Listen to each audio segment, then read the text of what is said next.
Welcome to the John Brown University Chapel podcast, recorded in the historic Cathedral of the Ozarks in Siloam Springs, Arkansas. This week's chapel speaker is Scott Erickson. Scott Erickson was the special guest for Spiritual Renewal Week. He is an artist, author, and performance speaker. Nice to be with you all this morning. My name's Scott. I make stuff, and we're going to make something this morning. I got a new book out. I made this. It's got like 100 illustrations. It doesn't suck, so it's a good investment. If you're looking for a book that doesn't suck, this is it. Aaron, this is a gift for you. Thank you so much for being awesome. This morning, I think we all know that life is a miracle, but what do we do when the miracle sucks sometimes? And if there's a giver of that miracle, does it have anything to say about the suckiness? So let's talk about it. Here we go. Now my clicker's not working. Say yes! A liturgy of not giving up on ourselves!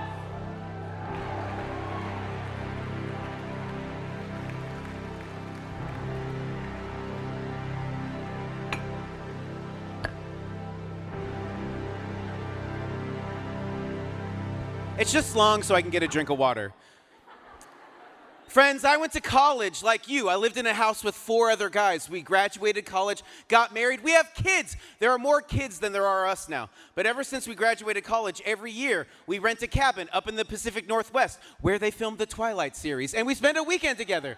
We go on hikes together, cook meals together, play games together. It's a great weekend. What we do is a couple people cook the meal, and the rest of us, we take all the furniture in the cabin and we make one long table. And then we sit down, have a meal together, and as we sit around the table, we ask each other these 2 questions. We go, what was your best moment of the year, and what was your worst moment of the year? So let's talk about, what was your best moment in the last year? This particular year, for me, when this was all kind of happening to me, my best moment of the year was taking my then young children to Disneyland, which I know is completely cliche. Because look, if you are a parent or you all hope to be a parent one day, what you'd like to think is that your kids' fondest memories are going to be with you, like playing ball in the backyard with dad, or Sunday night dinners, or going camping or something. And no, there's no way those memories are going to be with you. It's going to be with this billion-dollar company at their theme park with their characters, and it's amazing. Like, take my money, please, amazing. I don't know if you've been to Disneyland or Disney World with little kids. Maybe you just went by yourself and you're like, I don't know, there's just lots of strollers around. That's true. But when you go with little kids, it really is magical. It's like seeing their real-life friends. It's like they've just watched screens and screens and screens, and then they're like, this is all my friends. They're in real life. Oh my gosh, it's so much fun. Like, I was depressed for 3 days because I had such a good time, okay? So that was my best moment of that year. Now, what was your worst moment in the last year? What was your worst moment in the last year? This particular year, my worst moment took place on a toilet. Now, it did not involve my bowels, but it took place on a toilet. At the time, my wife and I lived in this kind of quirky house, and I put my kids to bed, and when I was walking out of their bedroom into the living room, I noticed that I was crying. Not because we had a particular amazing bedtime story, but it was something different. I tried to stop myself from crying, but I couldn't. It got deeper and deeper and deeper.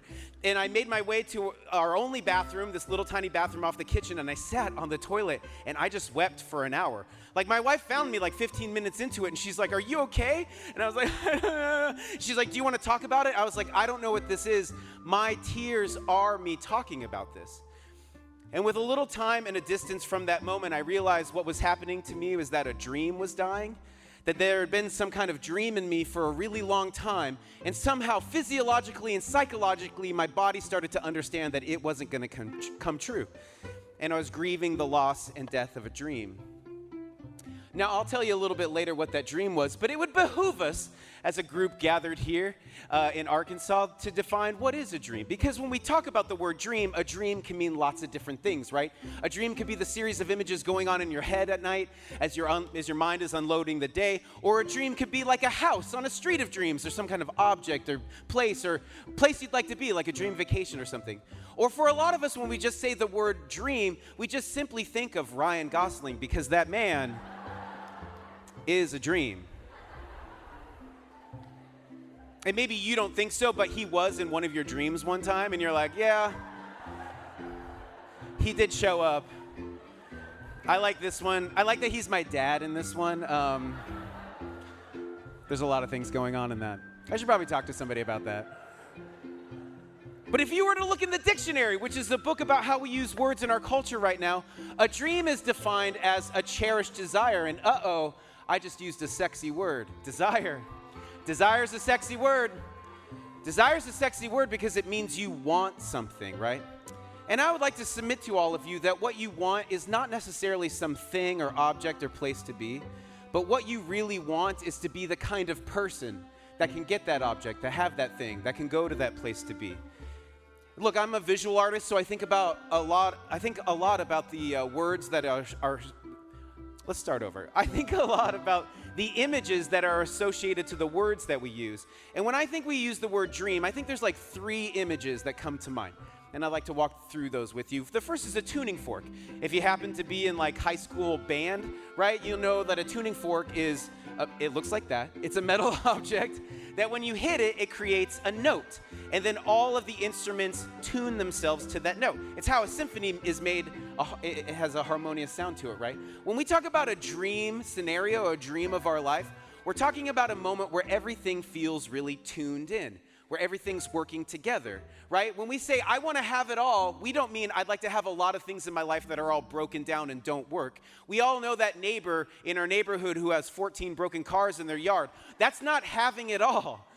When we say, I want to have it all, we're saying, I want everything that I have in my life to be working together. I want to be the kind of person who's tuned in. The second one is a feeling suit. Now, imagine like your favorite outfit. You know, not the outfit that you wear at home.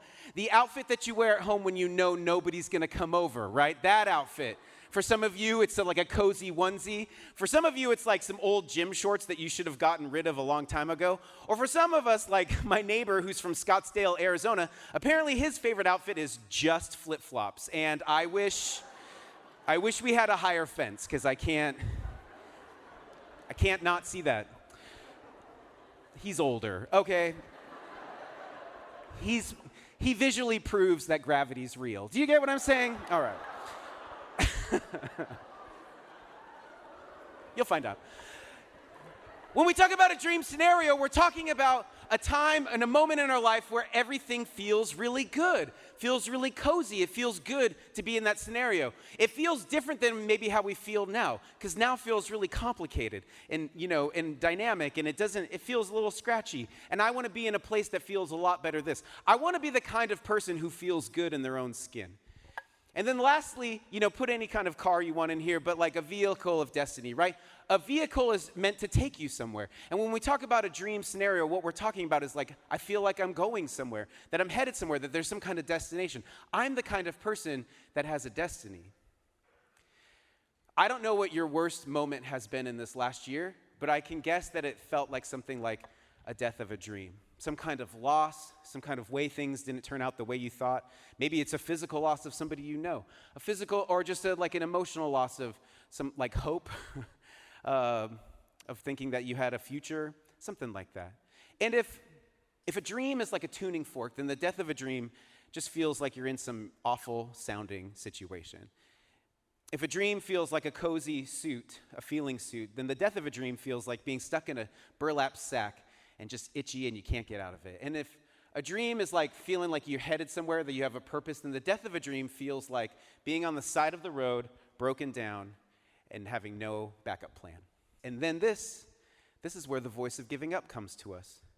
This is the moment that the voice of giving up comes to us. Now, it's really helped me in my life to personify like my fears. Like it's a great exercise because when we talk about our fears or voices in our head, right, they can be too vague and ethereal. So if you put some skin on it, put clothes on it, give it a name, you can talk to it and deal with it. And I want to do that with the voice of giving up. And I would like to do that running it through the filter of the movie Jurassic Park 2, The Lost World. Now, I'm not talking about Jurassic World and all this Chris Pratt reboot. I'm talking about Jurassic Park. I'm talking about Jeff Goldblum and Laura Dern and Sam what's his face? Written by Michael Crichton, directed by Steven Spielberg. We saw dinosaurs on the big screen and it filled us with joy and wonder. It changed our lives. And Hollywood made like $1 billion and they were like, let's do it again. So they made a second movie and it's not as good. And now I wasn't there for the production meeting, but I'm pretty sure this is what was on the whiteboard. And a producer's like, So we've had dinosaurs eating people on an island. How could we get to dinosaurs eating people in Southern California? And that's pretty much what the movie's about. And look, Steven Spielberg came back and directed this film, and he's given us many cinematic magical moments in our lifetime. But how he solves this problem is complete garbage, and we should not let him get away with it. I could keep going, but I'll move on. So, there's a Tyrannosaurus Rex walking around San Diego. It's thirsty. There's swimming pools. You get it. Here's what the voice of giving up is like. You're in your bed at night, and you're like, you know what? I've had this dream. I've had this thing I've always wanted to do. I'm going to start on it tomorrow. That's right. Tomorrow morning, I'm going to get up early and start on that dream. And then this overwhelming presence comes in your bedroom, looks you straight in your soul, and goes, give up. That's what the voice of giving up is like. So for the rest of this morning together, we're going to refer to the voice of giving up as the Tyrannosaurus Rex of giving up. Now, I've had long conversations with the T-Rex of giving up. It has very convincing arguments. I'm sure you've heard them too. But if I was to summarize the arguments that consistently come up, there's about 3 things that it says to me most often. First, nothing's going to change. Hey, this miserable moment you're in, this miserable day you're having, guess what? This is every day for the rest of your life. It's never going to get any better. It's never going to change. It's always going to be miserable. And thinking about doing misery for the rest of my life sounds completely uninviting. The second thing it says, you suck and are ugly. It gets really personal for some reason. Like knocks you down and like kicks you while you're down there. But what it's saying is like, there's a path of success you would like to walk. And guess what? You don't have what it takes. In fact, there's something that's wrong with you that you're not in charge of that's always going to prevent you from getting there. And then the last thing it says, dying is better than living, or giving up is better than trying. And look, yeah, that happened to me once. And look, if we're going to start talking about dying, we need to understand that dying comes on a spectrum, right? Because you can binge watch something every single night and not have the conversation you know you need to have. You can tap your phone endlessly or open a bottle or do something else to numb the pain that keeps calling your name day after day after day. And you can go all the way to the end and go, I just don't even want to be here anymore. Now, the thing about this room and the thing about this spectrum is that there are those of us in this room, or at least we know somebody, who's gone through some kind of giving up, some kind of dying, because we thought that was the way that's what we wanted to do, and then came through it and came on the other side and can say, was it worth it or not? Like, I had a friend who was addicted to video games, like 13% of this room, and it was like ruining his marriage. Like, his wife was talking about divorce. And one night they had this big argument. She goes to bed, and he's just like, I'm going to blow off some steam. I'm going to just play games. I'm just playing games. What's the big deal? And so he's like, play.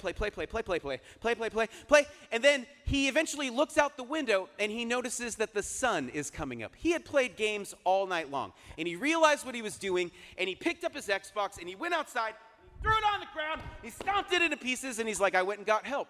And it turns out I had all of this emotional trauma as a kid that the intimacy of marriage was bringing up, and I wasn't dealing with it. So I had a friend who kind of gave up, who kind of went through this dying, came out on the other side and said, no, there's nothing for you there. It's just distraction, man. It's just distraction. We might be somebody who's gone through some kind of giving up, some kind of death. Or at least we know somebody and came out on the other side and said, was it worth it or not? But this ultimate death, if we're in a conversation of, should I just get out of here? Is it worth being here? Has there anybody who's been able to come back and tell if it's worth it? Is there anybody who's still around to be able to tell us about that? It turns out there are. Since the creation of the Golden Gate Bridge, around 2,000 people have jumped off of it to take their own life. And right now, there are 19 living survivors who've survived that fall from the bridge to the ocean. One guy named Kevin Hines, look, he had a tough go. He was orphaned really young, grew up in a bad foster care family, had a lot of undiagnosed mental health issues. And he came to a conclusion that he didn't want to be here and nobody wanted him here either. So he went to this bridge. He jumped off of it and had this experience going to the water that we'll come back to in a second. He hits the water. He lives. Somebody saw him jump. They call the Coast Guard. The Coast Guard's coming out to get him. He stays alive, I kid you not, because the sea lion kept poking his head above the water to keep him alive. The Coast Guard picks him up. They're like, it's a miracle. You're a miracle. You don't understand how many bodies we pull out of here. None of them are ever alive. Look, he broke a lot of bones. He was puffy for a long time. But when he was well enough to walk, he went and visited the other 18 living survivors and asked them about their experience falling to the ocean. And they all said they had the same experience, which in his words was this: The millisecond my hands left the rail, it was an instant regret. Everything that I thought was unchangeable about my life was completely changeable. The only thing that was unchangeable in that moment was falling to the ocean. So if we're in that conversation, or at least we know somebody is, could we just make Kevin our friend who's actually gone all the way and came back and said, no, there's nothing for you there either. But what do we do when our dreams die? Because to dream is to desire, and to desire is to want, and to want is to want to be here. And like, if you don't want to be here, then being here can be really, really hard. It can be really hard. So this is often the place that religion comes in. And religion has a really interesting pitch. I'm sure you've heard it. It sounds something like this. It goes, hey, I see that you have this hole in your heart, and you keep trying to put the rectangle of sex, drugs, and rock and roll in there, and it doesn't fit. No, it doesn't. You keep trying to put the triangle of celebrity and fame and Instagram likes in there, and it doesn't fit either. No, because the only thing that can is the circle of God, and when you put it in there, it'll fill you in a complete, and we make the divine a product. Now, the only problem is if you make something a product, if that product doesn't work for you, you get rid of it. Like, this toothpaste didn't whiten my teeth. This weed killer didn't kill my weeds. This God let my dreams die, and you get rid of it. The other problem about making the divine a product is that it presupposes that the giver of your existence hasn't been involved in your life already. Like, what if the giver of your existence is the one who allowed you to get to this place where the dream could die? Because the dream is the thing in the way to a deeper conversation about you and your life and where you're headed. We call this guy now St. Ignatius of Loyola. He's dead, but he was alive in the 1500s. He was Spanish. He was good with a sword, rascally with the ladies. In one fight, they were fighting the French, and he's doing his thing, and then boom, he got hit in the leg with a cannonball like you did back then. And he goes to the hospital, and he had to stay in the hospital for a year to heal up from his injuries. And during that time, he spent his time reading. Now, the hospital didn't have a robust library. All they had was like the stories of saints and the Holy Scriptures, and he read them. And he had such a transformational experience reading these stories that when he was well enough to walk, he picked up his armor and his vestments and his shield and all his things, and he walked to the nearest monastery, and he laid it at the feet of the monks, and he said, I want to renounce my ways as a warrior. I want to spend the rest of my life serving God. This is the man that founded the Jesuits, if you've ever heard of them. He also developed these things called spiritual practices. And he said in his writings, he said, you know, actually the way that the giver of your existence speaks the loudest about your life and your calling and your vocation is through your desires, that sexy, sexy word. But it takes discernment, because desires do lead us to our greatest moments of flourishing, but they can also lead us to destruction as well. Like, we've all seen the desire of wealth lived out in somebody, and it leads them to be open and generous and the best version of themselves. But we've also seen the desire of wealth lead people to be like closed off and greedy and like the worst version of themselves, right? Like, two people might desire one another physically, relationally, sexually, emotionally, and they need to decide, and they need to discern if they're willing to do what it takes to make the vocation of a relationship happen. You might have some kind of desire for a job in the world, and you need to discern if you're willing to do what it takes to, the sacrifice it's going to take to develop a skill and build that knowledge and go towards that direction. Following your desire always is going to cost you something. Like, I had this moment where, like, the dream was dying, but I still had this deep, deep desire in me. And I was like, well, what am I supposed to do with this desire? It didn't turn out the way I thought. What am I supposed to do with this? And why is this T-Rex standing in my way? Why am I being argued with it? And I started to realize that maybe what the dream dying was this. A dream is a version of yourself that doesn't have any weaknesses. When you've imagined a dream scenario, you've never imagined that you would have weaknesses or limitations in that scenario. You've never imagined, like, when you cross the finish line of a marathon, you never imagined possibly the 9 months of physical therapy to work on your knees, because when you get in your 40s, they just get out of the way. They're just like, we're done. Sorry, we're retiring. You might imagine a business that you want to start one day. You never imagine, like, maybe the complicated relationship you have with an investor who fronted the capital for you to start your business. Like, we never imagine that we're going to actually have weaknesses and limitations in these scenarios. We never like to embrace our vulnerabilities. Vulnerability is not necessarily your weaknesses or limitations, it's your relationship to them. Are you scared of them? Are you ashamed of them? Do you hide them away from others? Or possibly maybe your relationship to your weaknesses and limitations is the way you start to connect to the world and each other, even to God. And I started to see that these arguments were actually, I needed to develop practices against these arguments, but also they were invitations to start to understand certain vulnerabilities that I needed to embrace. And I want to talk about 2 of them with you, and we're going to do that for the rest of our time together. But guess what? We're not going to do it in a drab way. No, we're going to do it in an artistic way!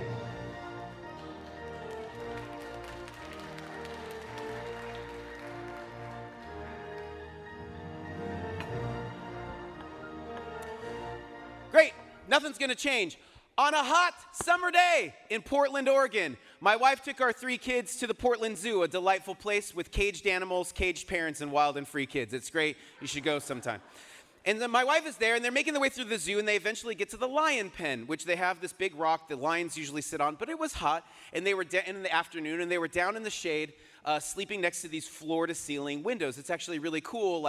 Kids and adults can get really close to these sleeping giants. It's like being in Narnia, but with 6 inches of plexiglass, all right? And so they're standing there looking at these sleeping lions, and then there's this other mom and her kids. And my wife overhears this little boy ask his mom, "Mommy, why don't these lions have manes?" And this adult woman says to this innocent child, "Well, honey, these lions don't have manes because it's hot out, and they shave the lions' manes in the summertime to keep them cool." Oh, no. Okay, it feels like maybe 100% of you don't know if that's true or not. Friends, I know that we shave poodles and sheep and stuff, but lions come from Africa, all right? They live on the Serengeti. There's no way that evolutionary headscarf is preventing them from surviving a tepid Pacific Northwest summer day, all right?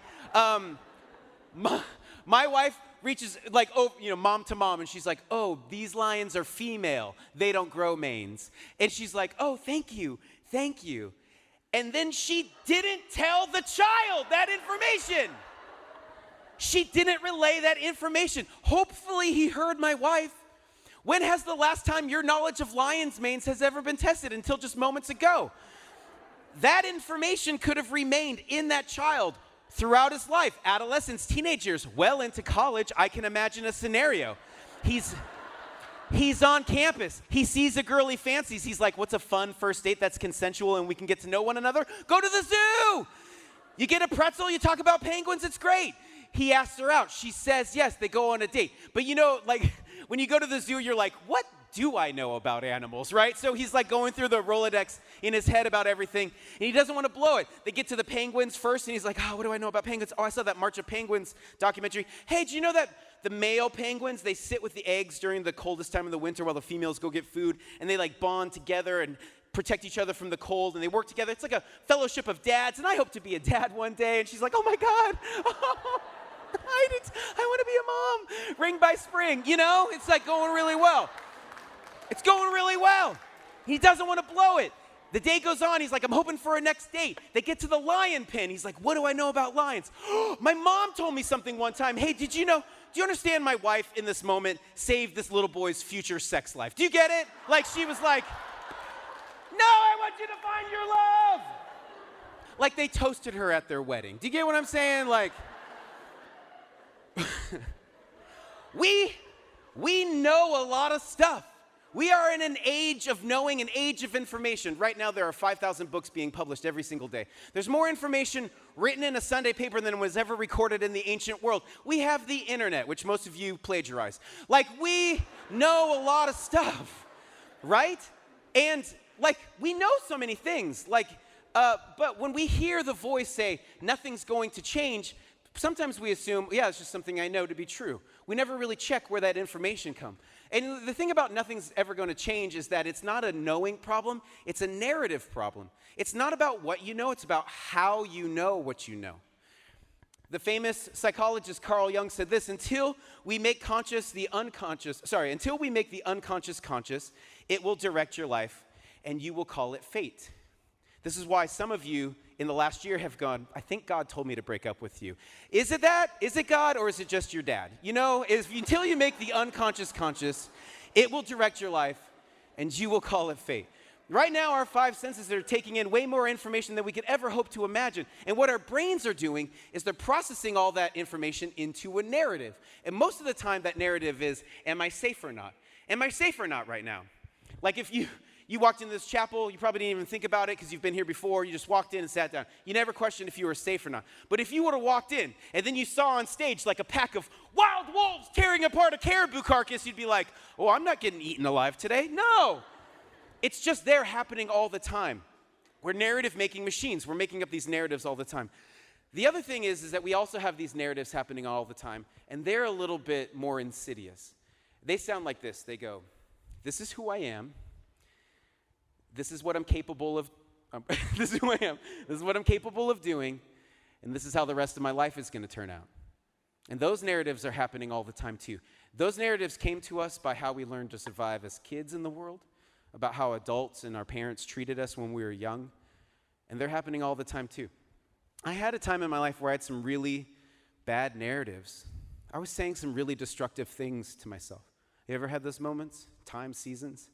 I was saying some really awful things, and I was working with a therapist and some friends to kind of deal with it, and she was like, pay attention to what you say to yourself.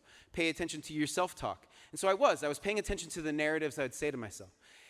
But I was like, are there ever moments where like the narratives go away for a little bit? Are there ever moments where like maybe it's impossible to have a life without narratives, but are there ever moments where it quiets down a bit? And there are. And we call those moments of wonder. Wonder. Have you ever been to a concert? What's a concert? Some human beings, some instruments, a sound system, lights, an audience, a venue, right? And it's wonderful. But there's always a moment when those elements at a concert seem to transcend the elements themselves. And you're there and you're like, I don't know what's happening. I'm glad I'm here, right? And it's amazing. And you're there in the moment and you're filled with wonder. Or like I surf, sometimes. I live in Austin, Texas. There's not a lot of beachfront property there. Maybe it's getting into nature, but surfing is amazing because like the surface is literally moving. There's animals below and above. There's unfolding weather systems as the water hits the land. The waves are caused by an orbiting planet all around our planet. All of that's happening. You're just trying not to drown as you're paddling out, right? But there's always a moment, usually when you're past the breakers and you take a moment on your board to catch your breath. If you're paying attention, you'll see all of this hugeness of life unfolding, and you will be overwhelmed at how small, I'm so small in the face of all of this, and you'll be filled with wonder. My wife and I were met and married in Seattle, Washington, and then a few years later, somebody offered to pay me to be an artist, like an artist in residency in Houston, Texas. And when somebody pays you to be an artist, you say yes. And so we made our way down from Seattle to Houston, but we took all of our stuff in a moving truck, and we made it a bit of a sightseeing tour. The first place we stopped was a place called Craters of the Moon National Park. It's in Idaho. I'd never heard of it, but thousands of years ago, this volcano exploded, lava rock went everywhere. It looks like the surface of the moon. It's also one of the least light-polluted places in the United States. And so when we were checking in, the ranger was like, oh, by the way, the stars are amazing here because there's not a lot of light. You should stay up. And we're like, okay, we will. And then we're setting up our tent. People were like, hey, you should stay up late. The stars are amazing. We're like, we will. Thank you so much. And then it was like midnight, and we had shared a bottle of wine, and we're like, we're tired. And we're like, cool, stars are fine. And like 4 in, some really early time, I feel this nudge in the sleeping bag, and my wife's like, I gotta pee. And I was like, I do too. The bathrooms are down the way. I'll walk with you. We'll go to the bathrooms together. So we unzip the tent, and it was this! It was this! I've lived in cities my whole life where there's a standard 16 stars out every night. This is what the night sky looks like when you live where there's no light. And I was filled with wonder. And pee. I was like, oh, this is amazing. I gotta go. I'll come back. Just let me go. I'm gonna come back. And I did. And I came back. And we just stood there, amazed at the wonder and the beauty of it all.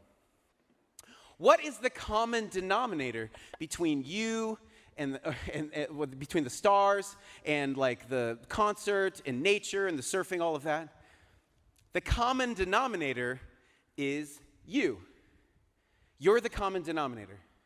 Because wonder is not an exterior destination. Wonder is an interior filter that you learn to look at life through. It's usually most accessible to us in new situations because we don't have a narrative about it. Like I had the chance after college to backpack around Europe for a while, and it's a really great thing. We had these like train passes and stuff, but this thing would happen. We'd get off the train and we'd be like, oh, this is the most beautiful city I've ever seen in my life. And then 2 days later, we'd be like, I'm so bored. Let's go to the next most beautiful city I've ever seen in my life. What happened? Did the city stop being beautiful? No, we just got used to it. We developed a narrative about it. And familiarity is what kills wonder. Familiarity is a very helpful tool. Like I have kids that have sleepovers now, and so like it's helpful when like they finally all went to bed and I forgot something in the kitchen, but I don't want to turn on the lights and wake them up, but I know how to navigate the furniture in the living room in the dark, like because I'm familiar with it, and I don't stub my toe. That's very helpful. Familiarity is helpful. Familiarity is not helpful when you get married for a long time and you get bored with your spouse. Familiarity is not helpful when you're in your life and your body every single day and you're like, nothing's going to change. It's always going to be the same. It's never going to get better. So we should go to the ocean, and we should go look at the stars, and we should go to concerts, because that opens us up. But also we have jobs and responsibilities and school and papers, all this stuff. And I was like, are there some kind of practice? There's some kind of hack I could do every single day that kind of clues me in onto this wonder filter. And there is. And I started doing it. I did it this morning. And I'd like to share it with you. But before we do that, we need to look at some art to see what's happening. So there's this guy named Scott Listfield. He's a great artist, a good follow on Instagram. But he has these series of images where this astronaut is walking around our world. Now, it's not necessarily a post-apocalyptic world. That's just what Los Angeles looks like. But it's just a world where there's no other people. And because there's no other people, we begin to look at all of these things that maybe we've seen, but from a different perspective. We start to share the perspective of the astronaut. And we go, yeah, what is all this stuff? Who made all these things? What is this thing in Southern California that promises joy inside of you, right? And we begin to develop a different kind of narrative because we're unknowing the narratives we already have. And it's in the unknowing that the doorway of wonder opens up. So what I propose to you is that we all become a visitor to our own life every day. Become an astronaut of wonder. And as an astronaut of wonder, here you have a tool, and that tool is a question. And here's the question for you. The question is, well, what don't I know? What don't I know? Whenever you find yourself in your life and you're like, I'm so bored, it's never going to change, it's always going to be this way, just go, well, what don't I know about what's happening right now? What don't I know about what's happening? Like right now, I'm sure you have many assumptions about what this is, like this room, this chapel, what's supposed to happen in here, right? But like, what don't we know about this building? I'm sure we could look up who built it and stuff. Well, what if one of the contractors that came one day, he had been dating this girl and he was in love with her and then she broke up with him and he came in heartbroken and he was like working on the beams there, and then in a moment of inspiration, he's never done this before, he took out a pen and he began to pen the greatest love poem that's ever been written, better than Rilke or Rumi and all of them, and it's right there in the walls, the greatest love poem that's ever been written by a human, covered up with plaster and paint. Probably not, but you don't know. What if underneath this chapel is a tunnel to a water slide, to an underground lake with a pirate ship, like the movie Goonies? Probably not, but you don't know, right? And inside all of you right now is a heart that's beating that you're not in charge of. All of us are here right now because of something we're not in charge of. And if you spend a second thinking about that, it'll fill you with wonder. Right? And all of you here have experiences and secrets. Oh man, if we saw some of the secrets in this room, we'd be like, wow, this room's a lot spicier than I thought. Yeah. Yeah. There's so much you don't know. I remember this one moment I was working on a creative project and I was by myself, as most things are, I was solving a problem and I couldn't figure it out. And I got really frustrated and I was by myself and I said this out loud. I just said, I'm never gonna be a great artist. And I was like, oh, time out. What? I'm never going to be a great artist? I just made a narrative about myself. I just made a guess about how my life is going to turn out. So I was like, I got to change that. I got to adapt it, right? And so I did this.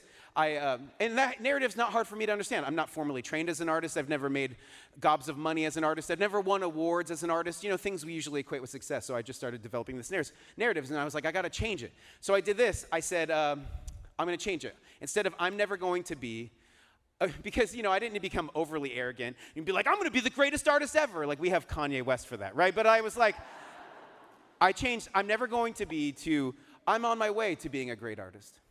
I'm on my way. I'm on my way means if I fail at something, it's not evidence to the argument that I'm a failure. It just means I'm learning as I go. And I'm on my way.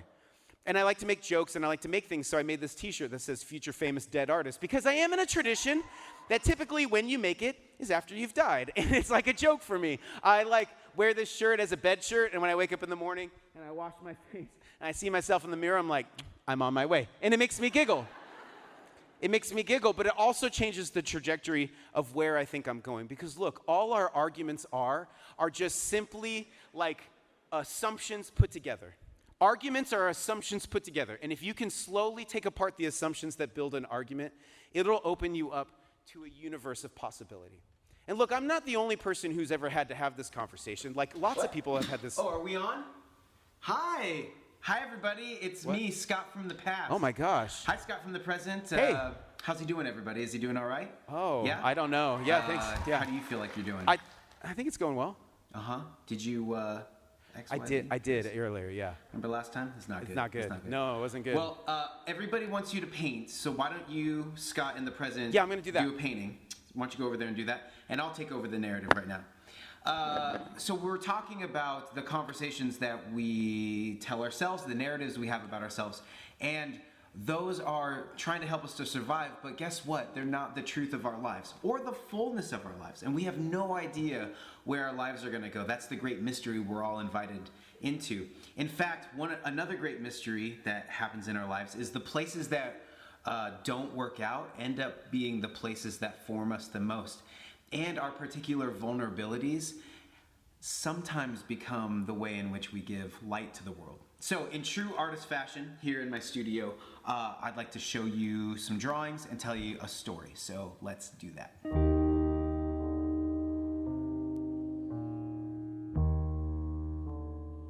Once a great ship was built. It was strong, mighty, something to behold. And it was given a great purpose: to deliver important seeds on the far side of the ocean. The ship celebrated its great purpose. It thought, how great of a task. I must be valuable. Look at this great purpose I was given. This is what I was meant to do. So it set sail. On its journey, an unforeseen storm came upon it. It thought it could handle it. It was sure it could handle it. But the storm was much bigger than it planned for. It couldn't control the situation. The ship was wiped out by the storm. It found itself wrecked on some rocks. It couldn't move. It couldn't go anywhere. The great ship was lost in the ocean. As it sat there for a long time, it sat with its failure to fulfill its purpose. But something unforeseen happened. Slowly the water seeped into the seeds, and they began to germinate and grow.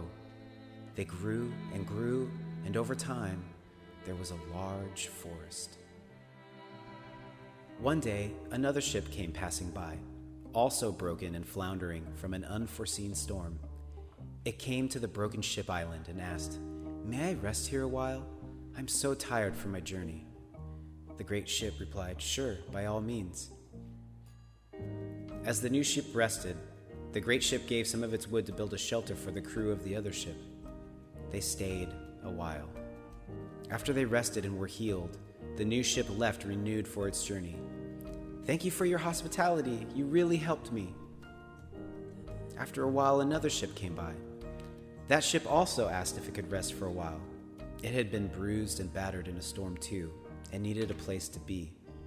The great ship took some more of its wood and built another shelter for the much larger crew. When it was healed, it also went on its way. This kept happening.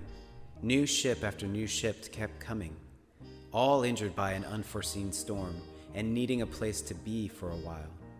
The great ship realized that it had something to give, a place to rest, and solidarity from being wrecked as well by the unforeseen storms of the great sea.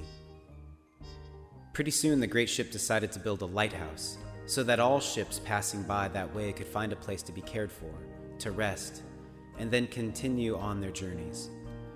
Throughout the years, the great ship cared for many, many broken and bruised ships. This was a quizzical mystery to the great ship. Out of its own wreckage and failure, it became a gift to others. It always wondered if this was the purpose all along.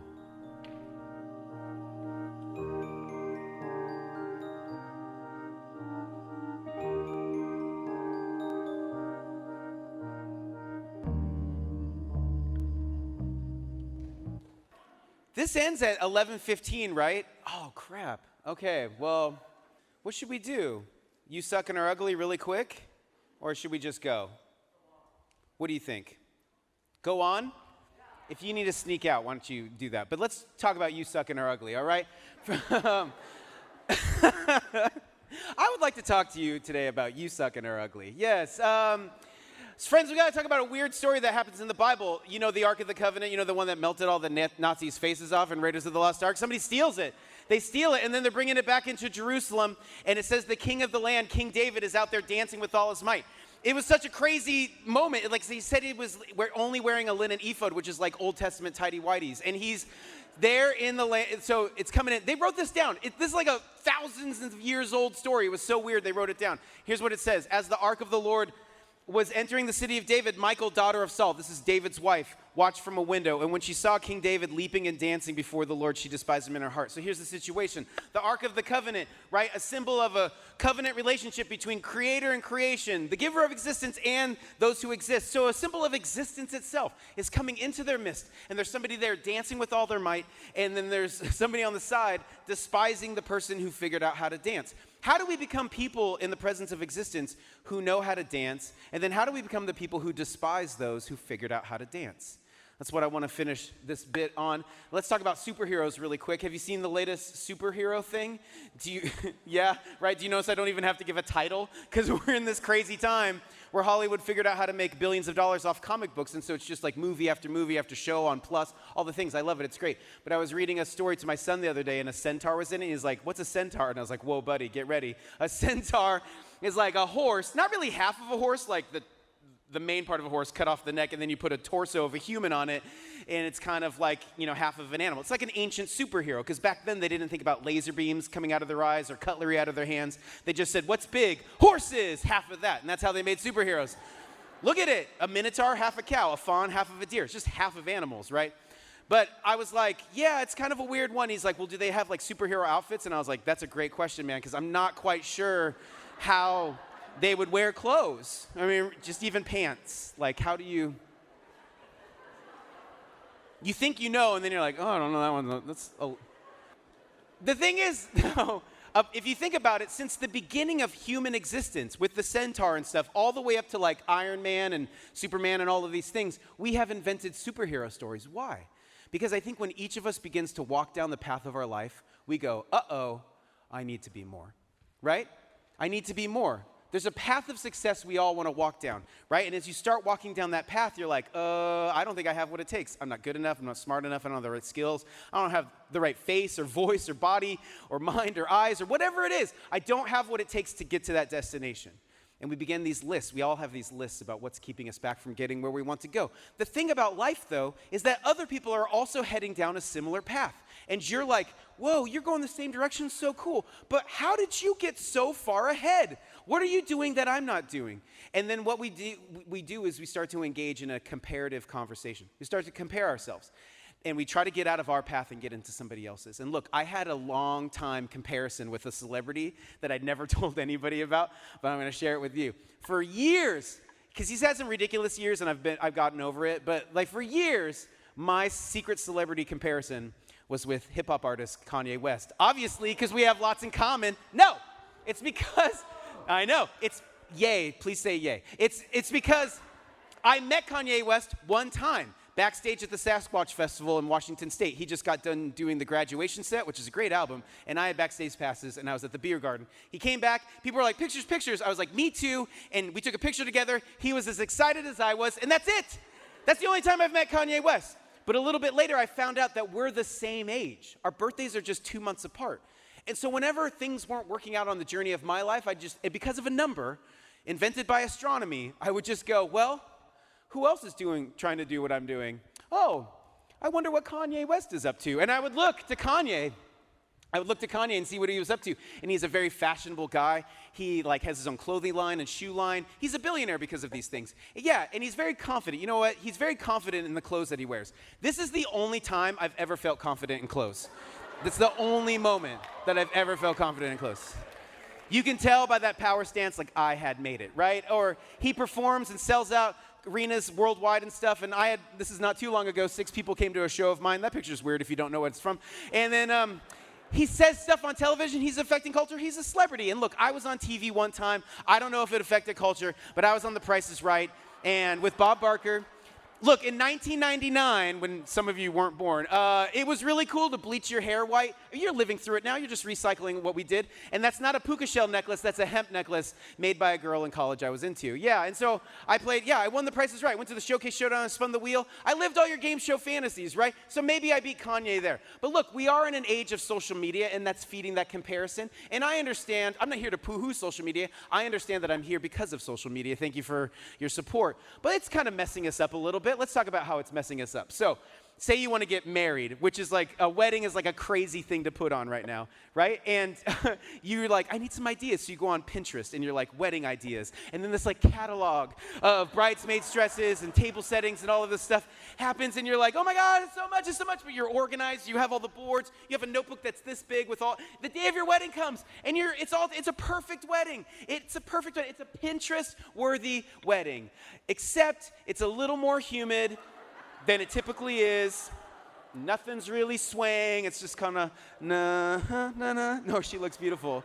Nah, I've seen you bridesmaids. Yeah. Or say you want to cook and you're like, I don't need to make Thanksgiving for my whole family. I'll start with something easy with cornbread and hot dogs. How hard can that be? Turns out it's not as easy as you thought. I didn't know they grow. Or say you want to travel. Oh, we've all seen pictures of people traveling in like an exotic place, finding themselves, usually wearing a fedora, and you're like, I want to go on a journey to find myself. I want to own a fedora. And so you save up your money, and you travel 27 hours on plane, bus, and rickshaw to get to this place, and then you're like, I'm here, and it turns out everybody else had the same idea.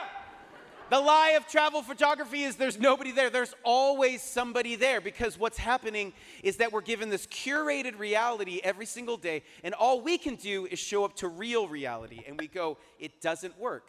It doesn't work, it doesn't work, it doesn't work. And we've been doing it doesn't work for so long now that we're starting to know that it's making us sad and depressed. It's making us not want to be in our lives. Because I think what we're saying is like, it doesn't work for me, it doesn't work because of me.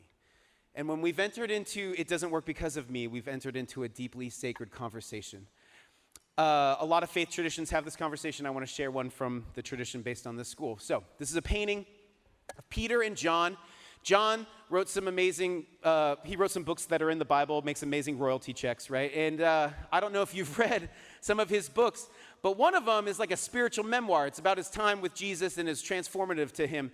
And it's interesting, he writes it from a third-person perspective. Have you picked up on this? So he writes a spiritual memoir, but it's not from a first person. He writes himself into the story. And the crazy thing is the way that he writes himself into his own book is not like John or that guy was just, if you wrote a spiritual memoir, you'd be like, that person was just happy to be there with all the magic and stuff. John writes himself into his own book, and he calls himself the disciple who Jesus loved. That's real arrogant to write yourself in your own book that way. We'll come back to that in a second. Peter, we don't have time for an in-depth Bible study. You're welcome, but we know some highlights, right? He's a fisher of men, or fisherman, then becomes a fisher of men. He's very zealous. There's the arrest, the cutting off of ear, reattaching of ear, the fireplace, the fire, the denials, the rooster crowing, crucifixion, resurrection, weird ghost stuff. I'm going fishing, catching nothing, miracle on the other side, swimming in your underwear, breakfast on the beach. Peter, come and walk with me. Do you love me 3 times? Jesus asked Peter 3 times, do you love me? He's counteracting the 3 denials, right? And if you've ever been in a relationship and you messed it up and that person comes back to you to restore the relationship, you know that you go, man, I really blew it back there, and I'm so embarrassed by that, and I'm real sorry. Thank you for calling. I didn't know what to do. I was really embarrassed, and I'm so sorry. Are we doing this still?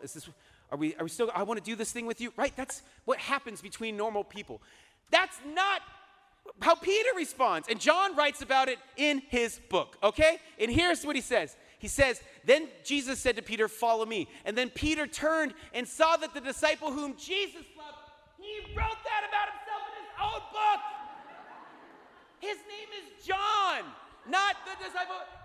The pen and chiseling, I don't know how they wrote it back then. It's so needlessly long. He could have just said John.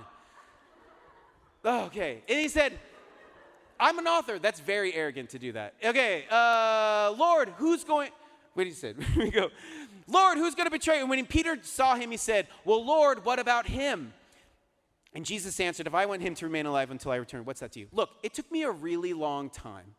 Let's land this plane. It took me a really long time to understand that you can be the kind of follower of good news, whatever that is, the follower of good news, and be like, at the thing, doing all the things, and be like, this is great. I love this. This is really fun. It's the best. This is great. And we're right. This is great. Hallelujah. Hey, can I ask a question? What about them? I mean, don't get me wrong. This is great. Hallelujah, glory, Maranatha, all the things. But like, seriously, what about them? Like, do you like them more than me? Because their life looks awesome. And honestly, like, my life really sucks right now. And I don't understand, because we're doing the exact same thing. And then you can be the other kind of follower of good news and go, I get what this is about. I get it. I'm the one who's loved. I'm the beloved. See, love wants to pour itself out into you. But you can't receive love if you secretly hate who love made you to be. Because this is the only container you've been given to receive love in. And if all you're trying to do every single day is trade it out, that love is always going to fall flat. It'll always fall flat. One last story. I ended up at a charismatic meeting one time, just one time. Look, I grew up Lutheran.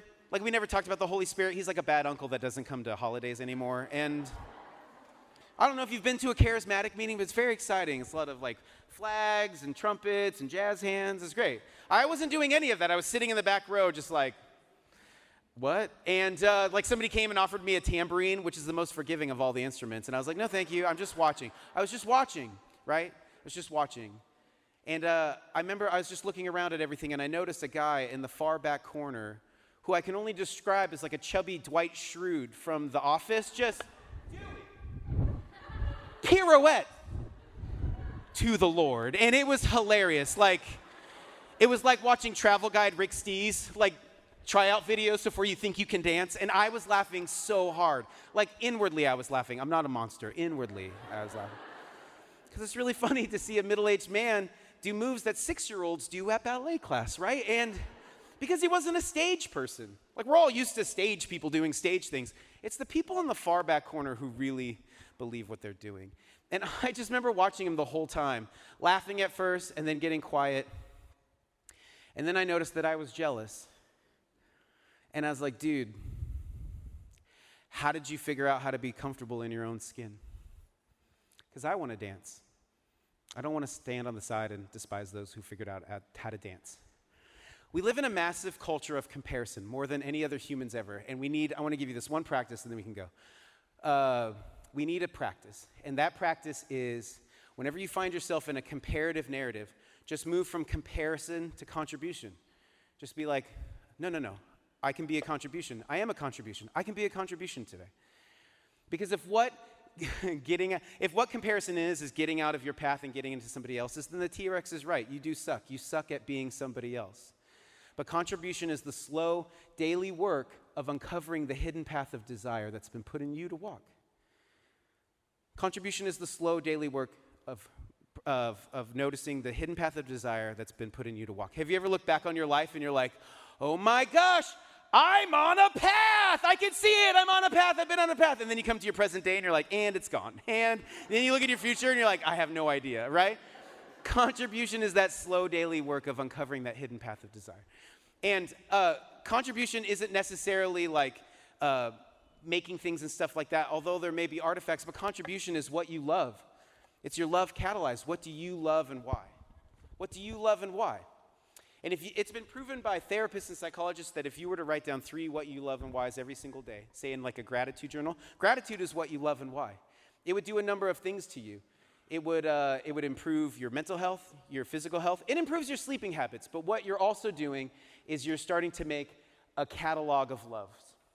Oh yeah, I love pizza, like we all do. You know, that we'll skip over. You're making a catalog of loves because when the Kanye West of your life comes to you and is like, "Do you want to trade lives with me?" and you're like, "I don't know, Kanye. I don't know. It looks really complicated, but fun to be an international hip hop star." You would have to give up your entire catalog of loves for something that couldn't happen.